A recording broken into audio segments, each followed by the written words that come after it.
Good morning, people. Another morning motivation. Getting situated this morning.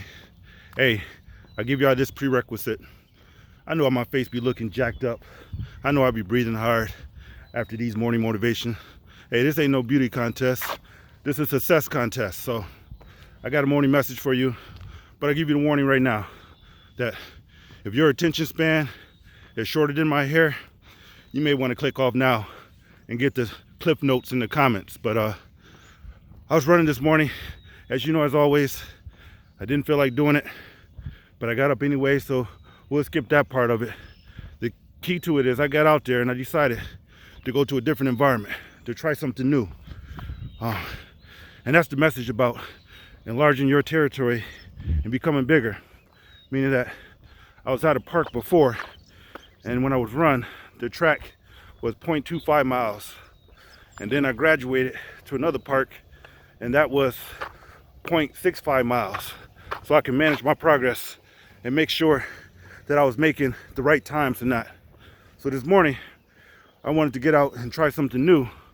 And the track or the park I was at in Hill at Hawk Island, one lap around is 1.5 miles. So my message this morning, I got there because today felt a lot harder to run than the other days. But I felt like, man, you've been running. Why is this one so different than the rest of them? And it's because it's new. It's different territory. I wasn't able to manage or monitor my progress. Meaning that at the first one, I was able to run 4, 5, 6 laps and like, oh, I already ran a mile and a half. I know I'm good, 6 laps. And the other park, I was able to run 3 laps. It's like, okay, that's 3 laps down. I know I'm making progress. But this one is a whole mile and a half before you get around. So you feel like, man, I've been running forever and I ain't got that first lap yet. So it becomes like a psychological warfare. And you got to question yourself, do you have the ability? The distance is the same, it's just your measuring stick is different. So my comment to you is like, what happens when you get in a new environment and you can't manage your progress? Do you stop? Do you question your ability? Do you start wondering, can you do it or not? Or do you keep going? You know, it's easy to when you start lapping your environment, it becomes easy to you. It becomes ordinary. It becomes your new normal. So it becomes natural. Like, all right, I know I got to go out and do 6, 8 laps and then I'm done. And you can manage and you can count down as you go and you see the progress being made. But what happens when you're not able to manage that progress? You don't see it. You don't have no one patting you on the back saying good job, telling you keep going, you're doing great. It's just you, your mind, and that track. And it's got to be to a point where it's like mind over matter, where if you don't mind, it don't matter what the situation is, it don't matter what the environment is, you know your ability, go perform what you're going to do. Go and run your few miles, even though it's a different scenery that you can't count the laps. You know, I'll give y'all a story. Like I said, I don't know how long this message is going to be, but it's not for those who have short attention span. I remember at 19 years old, when I joined the Army down at Fort Benning, Georgia, and we had just finished our in-processing at 30th AG, and they loaded us up in this cattle truck. And the cattle truck didn't have any windows, it was like bars. In essence, it was the same thing they herded cow around in. So cows don't need no window, and we were cattle to them. We just showing up. And they told us we was about to drive to basic training. And we loaded up in that cattle truck with all our gear, and all our gear, we'll have about 45 pounds, 60 pounds on our back, dressed up, and we're excited about taking on this new journey. And they get to driving us around. And man, it felt like we was in the back of that truck for like 2 hours. I know it was only probably about a half hour, 45 minutes, but when your mind is racing, it felt like it was forever in a day.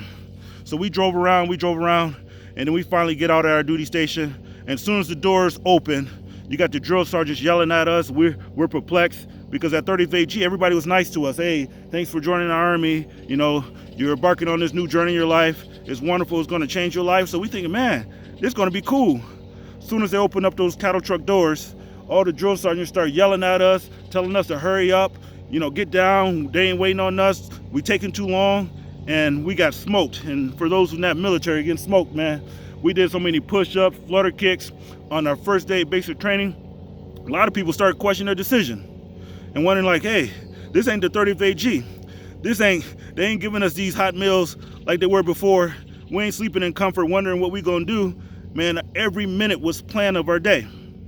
So make a long story short, we navigate through basic training, through all the high adversity, you know, getting smoked, doing all these exercises, weapons training. We went through a gas chamber and we accomplished all this stuff.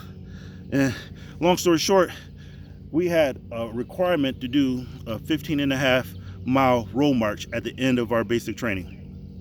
And the deal about it was like, we had been sleeping out in the woods for 2 weeks, and it was a long time out there. So it's like, man, we're tired, we're dirty, we haven't really showered or did anything. So our mind is already fatigued by going through that progress already. So when you already fatigued and you got another adversity on top of that, man, I'm telling you, it becomes challenging. So we're walking, and you know, we done been about 14 miles. And as we get to 14 miles, we see 30th AG to the left-hand side. And we're like, man, that was a psychological warfare, because it was like, man, do you remember when we was at 30th AG, how long it took us to drive to basic training? Man, we still got about another 45 minutes to go, and we were driving, and now we're walking.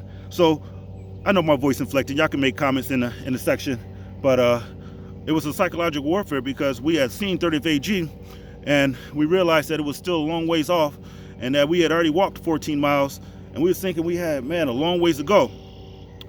And our drill sergeants they're singing cadence, motivating us, and they trying our best. We got blisters on our feet. We carrying 45, 50 pounds on our back. We got our rifles in our hand, and we just going through the motion, but we're mentally fatigued. We're exhausted now, and we thinking the road ahead is so far. But to end up being 30th AG was the next hill up.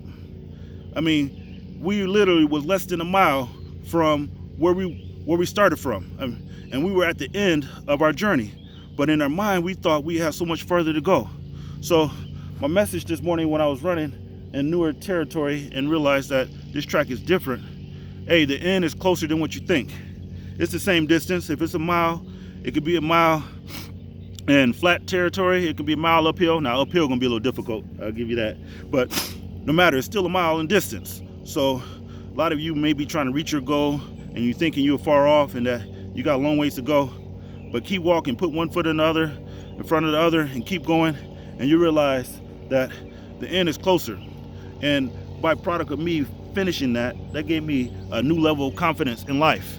You know, it made me think that, hey, if you stick with something, you can see your dreams come true. So I went from barely graduating high school with a 1.8. One day I'm going to post my report card up online so y'all can really see the facts behind this. This ain't just talk. But graduating high school, barely graduate, and I couldn't walk across the stage because I got suspended the last day of school for having a pager on my hip, and they suspended me for all these type of reasons and whatnot. So I went from barely graduating high school to graduate basic training.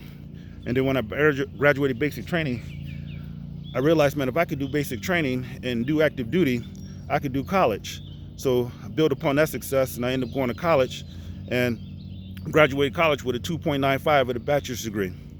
But after I graduated a bachelor's degree, I had an opportunity to go fly Black Hawk helicopters. So I realized, man, if I could graduate with a bachelor's degree, I can go learn how to fly helicopters. So I went and learned how to fly helicopters, building upon success. So I did that for a few years, and then it came to a point where it's time to grow again. I was like, wow, man, if you can learn to fly helicopters, then you can go get a master's degree. So I went and got a master's degree, graduated with a 3.75. And even with that 3.75, that I remember instructors in that course telling me, like, you're not gonna make it. You know, your writing is horrible. You know, I'll admit it, at times I'm functionally illiterate.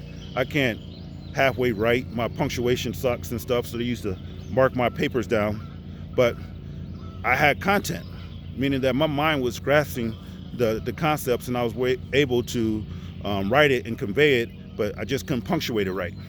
So I wasn't getting an A+, I was getting an A-, and I was getting a B+, but they was making it seem like it was an indictment. But coming from that 1.8, that B+, that A- was like progress. So I ended up graduating with a 3.7, and that's with bad writing and all.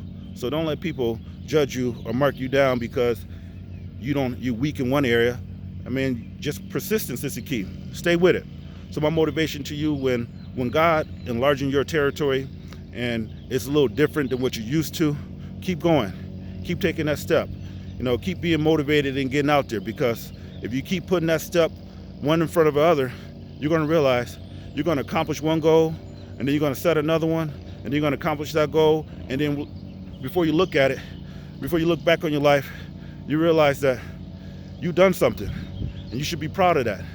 But on the hindsight, on the opposite side of that, if you turn it down because it's new, it's different, you'll look back and regret. Now, I've been in the Army going over 26 years. Currently a major, just took over my battalion. I'm looking forward to getting promoted to Lieutenant Colonel here in the next few months, whenever God decides he's going to open up a control grade.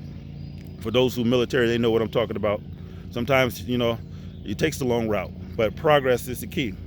But if you don't do that, you'll look back on regret. A lot of times, a lot of people see me in my uniform at the stores, and they'll go like, man, I remember I was in the Army back in the 80s. I wish I would have stayed in. And I always think, man, don't live a life where you wish you would have. Live a life of regret. Live a life of accomplishment.